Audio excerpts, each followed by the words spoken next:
Good afternoon, Mr. President. For more than a year now, I have come to the Senate floor on a pretty regular basis. And one of our colleagues who's sitting over here, I think he's your relief to preside, has heard me come here and talk about some of the great work that's being done by the men and women, some of the 225,000 men and women who work for us at the Department of Homeland Security. And as you know, Mr. President, the Department of Homeland Security is made up of some 22 component agencies, has more than 220,000 employees all over the world. And these men and women perform some of the toughest jobs in the federal workforce, from stopping drugs from crossing our borders, to protecting our cyber networks from hackers, to securing nuclear and radiological materials. The Department of Homeland Security has a diverse, they've got a complex, and they frankly got a difficult mission. They have a really tough mission. And in fact, they have a lot of really tough missions. Each and every day, tens of thousands of Department of Homeland Security employees work quietly. They work diligently behind the scenes to achieve those missions, which at their core are helping to keep over 300 million of us in this country safe as we go about our daily lives. One of the smaller teams within the Department of Homeland Security, one that punches above its weight, though, is called the Domestic Nuclear Detection Office. Let me say that again. It's not one that we've heard of very much. It's called the Domestic Nuclear Detection Office. And as you might imagine, we've got an acronym for them. And it's called DNDO. And I'm not going to use that acronym today, because I don't like acronyms, especially ones that are rarely used. But the Domestic Nuclear Detection Office has a staff of only 125 people. 125 people out of some 220,000 that make up DHS. But they are responsible for keeping all of us safe from the threats posed by radiological and nuclear materials.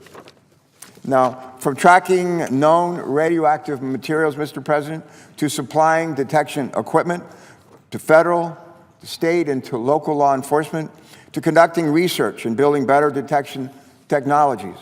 The men and women at this office play an integral role in our nation's effort to, one, detect radiological materials, and two, to keep them from falling into the wrong hands.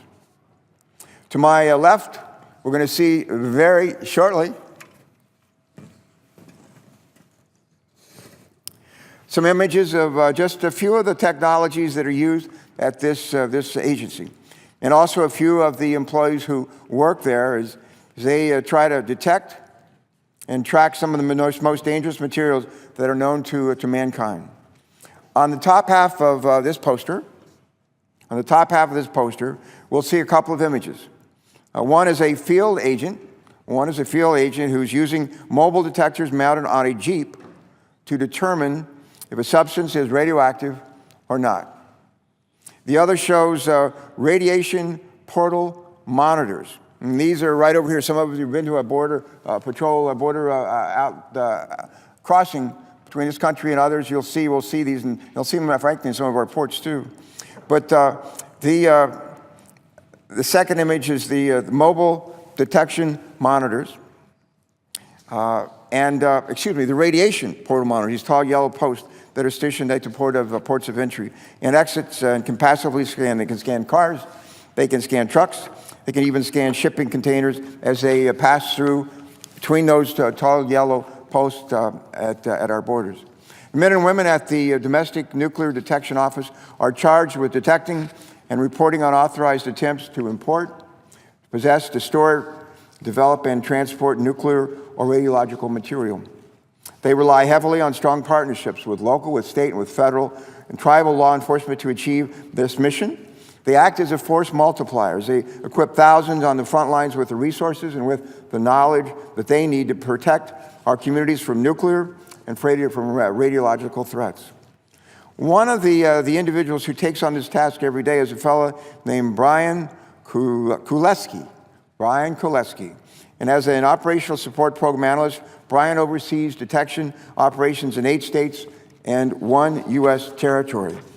Brian Kuleski makes sure that the first responders have the training to coordinate and carry out detection operations, whether at a major event or a sudden emergency. And through regular training, exercises, and strategic planning, Brian Koleski gives our first responders the tools that they need to protect some of the most valuable, some of the most vulnerable areas from threats of nuclear materials.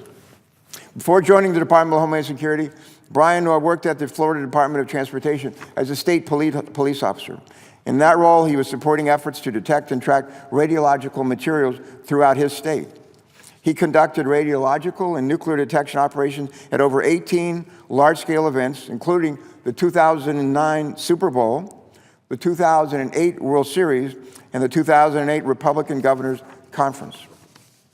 Throughout Brian's career, he's earned the respect of his colleagues and is recognized as an authority on radiological and nuclear detection. And through his thoughtful leadership, I'm told, and a little bit of humor along the way, Brian has helped federal agencies, he's helped state and local enforcement work together as one team to protect against terrorist attacks.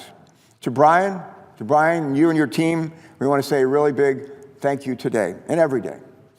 And while Brian and his team are hard at work tracking nuclear material and stopping it before it enters our borders, others within the Domestic Nuclear Detection Office are working to track the sources of these materials so they can cut off the pipeline before it ever becomes a threat here in the United States. When Brian or anyone in the federal government detects and confiscates nuclear materials, they are delivered to the National Technical Nuclear Forensic Center at this agency. The experts there use advanced technologies to break down and analyze the origins of nuclear and radiological materials. Now, in the bottom half of these images to my left, you can see some of the sophisticated technologies in these two frames right here. See, we can see some of the sophisticated technologies that we need to analyze the materials and track their sources. And by the way, operating these state-of-the-art scientific equipment and instruments requires years of training and years of education. With the right information, employees of this office can track material to their source, find out who produced those materials, and arrest the criminals who buy or sell or transport them. This is an essential part of our efforts to keep nuclear and radiological materials away from terrorists who we know would like to use them in an attack against our country.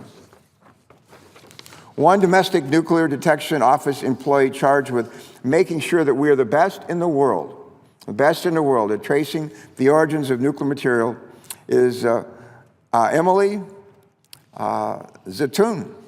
Emily Zatoun. Emily serves as a program analyst with the National Technical Nuclear Forensic Center, overseeing 9 universities and national laboratory initiatives.